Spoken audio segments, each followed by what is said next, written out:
Hey folks! Napanood ko na ang first 7 episodes ng Korean horror mystery series The Night Has Come.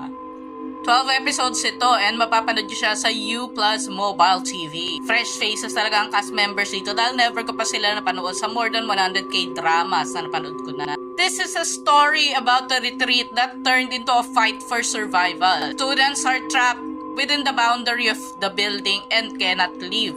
Pag nag-cross sila ng white line, ma-execute sila. So, kasi na nangyayari kasi tumitirik yung mata nila, nagiging puti, and they will actually,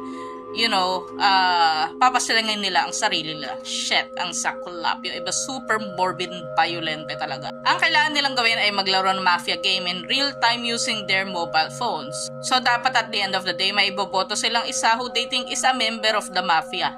Even though hindi na bago ang mala battle royale na situation involving students o regular citizens. Ito very intriguing kasi episode 7 hindi mo pa alam kung bakit talaga sila nandito, paano sila napunta dito, sino ang gumawa sa kanila nito at bakit sila nakakatulog automatically after ng botohan at after may ma-execute, after may mag-announce ng Night Has Come. Kahit na may bully, so antagonist na students, mas may layers ang characters nila kasi after nila gumawa ng kasamaan, somehow magkaka-soft spot ka for them kasi may ipapakitang side nila na hindi mo pa nakikita. Sa 14 ang release ng episode 8, so wait nyo na lang ang next review ko.